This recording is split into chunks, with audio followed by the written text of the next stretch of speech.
Akan bawakan satu segmen wawancara dalam segmen kesihatan kita ni, yang mana pada pagi ini kita akan bawakan satu tajuk iaitu azam baru dengan cara hidup sihat. Dan alhamdulillah pagi ini kita telah membawakan seorang tetamu undangan kita, iaitu kita perkenalkan bersama kita Yang Mulia Puan Siti Munawarah binti Awang Tarif, iaitu Pegawai Pelajaran Kesihatan Program Promosi Kesihatan Dewasa dan Warga Emas Pusat Promosi Kesihatan.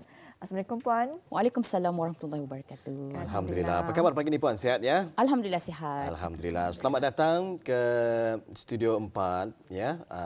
Rampai pagi dan alhamdulillah kita cukup berbesar hati kedatangan Pegawai Pelajar Kesihatan Program Promosi Kesihatan Dewasa dan Warga Emas Pusat Promosi Kesihatan ya, untuk bersama-sama pada pagi ini mengongsikan berkenaan dengan azam baharu dengan cara hidup sihat. Sebelum itu kita ingin mengucapkan selamat tahun baharu ya. Selamat tahun baru kembali. Jadi di tahun baharu ini pastinya kita ini akan bercakap dan juga memperkatakan mengenai dengan azam ya. Dan mungkin saja azam kita ini di tahun ini ingin memulakan gaya hidup yang sihat untuk tahun ini dan tahun-tahun ke depannya lah ya.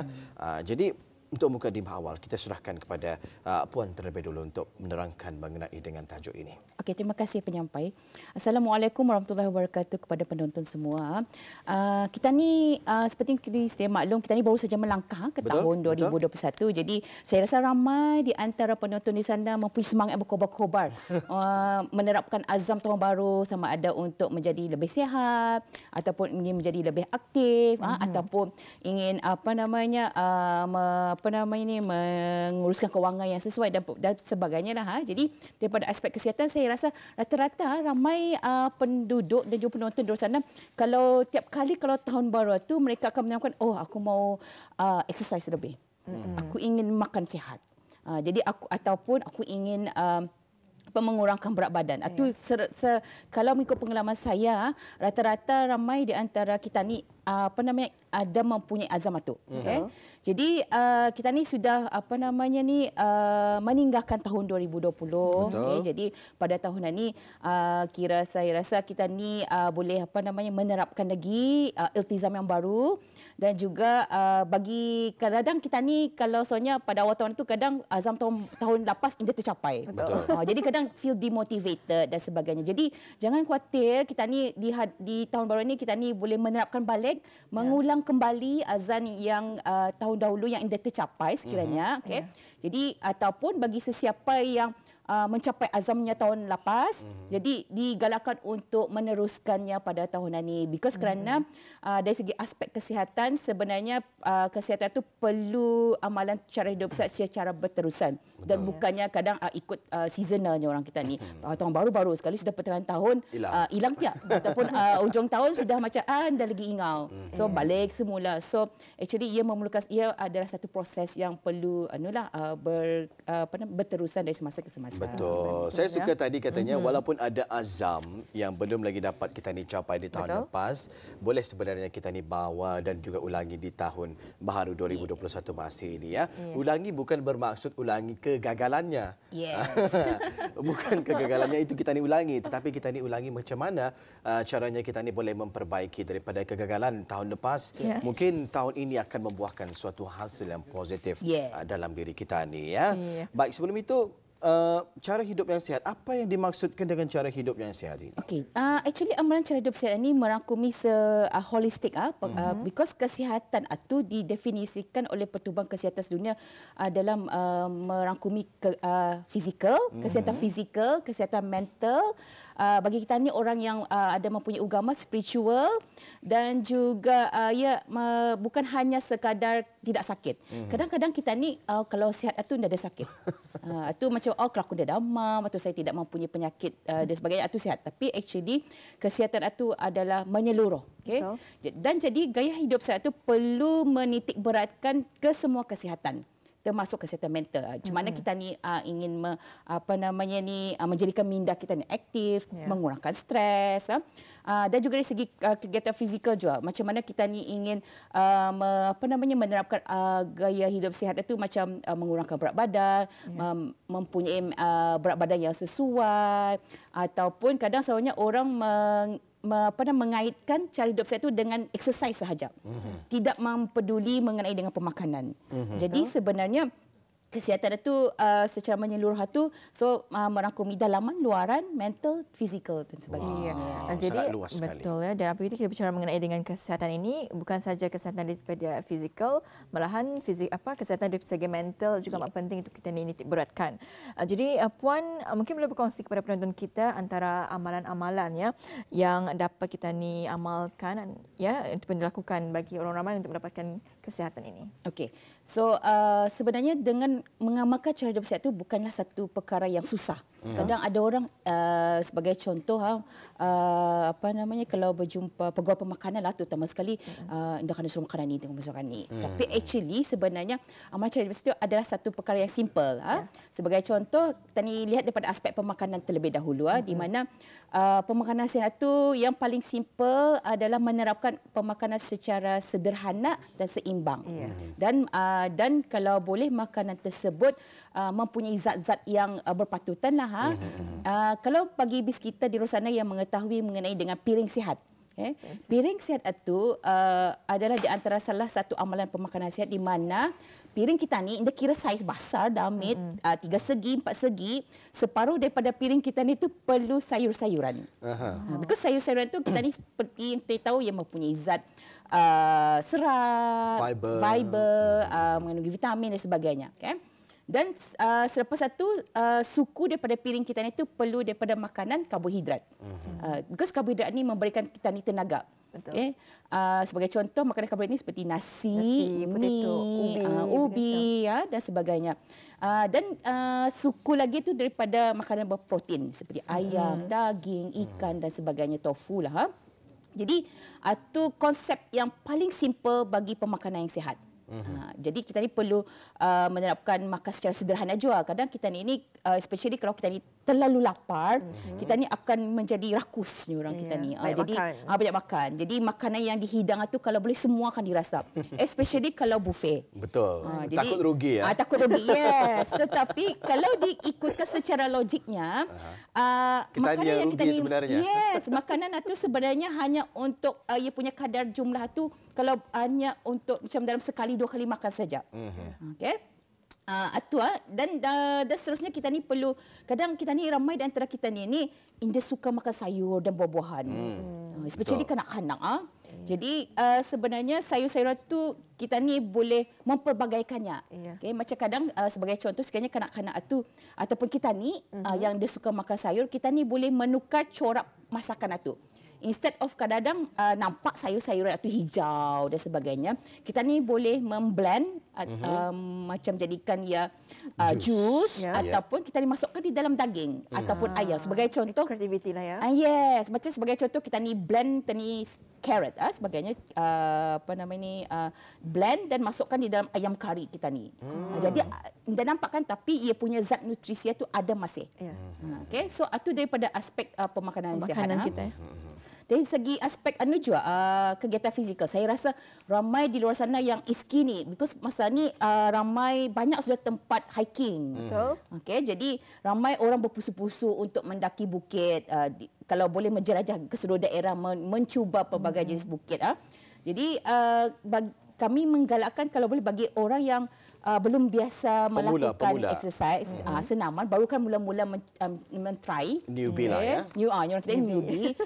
Kalau boleh kami galakkan orang tu untuk berjalan kaki terlebih dahulu untuk meningkatkan stamina. Untuk membiasakan. Membiasakan dahulu.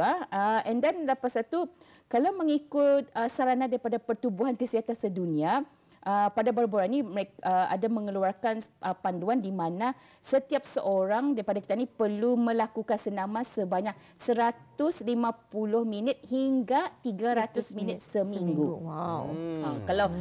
Kalau kita ni dengar macam banyak. Macam patah juga. Tetapi kita ni perlu memecahkan masa itu mengikut hari. Okay? Sebagai contoh, kirakan dalam 30 minit sehari untuk 5 kali seminggu. Kalau dipecahkan secara kecil-kecil lagi baiklah. Betul. Kadang-kadang ada orang kalau mengikut pengalaman kami bertanya, boleh ke tunya 150 minit sehari saja dalam seminggu? ia punya tahap kebaikan itu indah seberapa bagus daripada kalau kita ni pecah-pecahkan mengikut masa. Because kegiatan fizikal ini perlu dilakukan setiap hari. Betul, betul. Dan mengikut Pertubuhan Kesihatan Sedunia juga maklumkan kalau orang itu lebih banyak aktif, adalah lebih bagus. Maksudnya di sini orang tu tidak mengambil masa yang banyak untuk duduk. Kadang-kadang kita ni kalau especially di tempat kerja duduk berjam-jam sampai 4-5 jam. Sebenarnya adalah digalakkan untuk setiap orang untuk menjadi aktif semasa di tempat kerja itulah. Macam sebagai contoh setiap 1 jam berjalan meraun. Dia pula akan menyibuk hal orang. Macam kira kalau boleh setiap jam tu ada melakukan aktiviti lah. Macam otot-otot lah ya. Yes. Intan sudah duduk 1 jam ni. Selepas ini Intan akan berjalan-jalan Betul, seketika. saya akan berjalan-jalan ni untuk exercise. Ya, itu lebih digalakkan. Lebih digalakkan. Jadi 150 minit kalau nak dikira-kira lebih kurang 2 jam lebih ya. Kira 2 jam lebih. Yes. 2 jam lebih ya. 2 jam setengah. Bahagikan kepada seminggu, jika Auda mengambil berapa minit sehari? 30 Kirakan minit? 30 minit sehari. 30 minit sehari, ambillah dalam masa mungkin 3 kali seminggu. 3 ke 5 kali. 3 ke 5 kali seminggu lah ya. Itu pun paling minimum. Yes, minimum. Jadi Auda boleh melakukan gaya hidup yang sihat secara konsisten ya. Perbakanan sudah kita ni tackle, fizikal sudah kita ni tackle. Bagaimana pula dengan aspek kerohanian? Okey, dari segi aspek kerohanian bagi kita ni yang ada beragama, tidak kiralah agama Islam ataupun agama yang lain.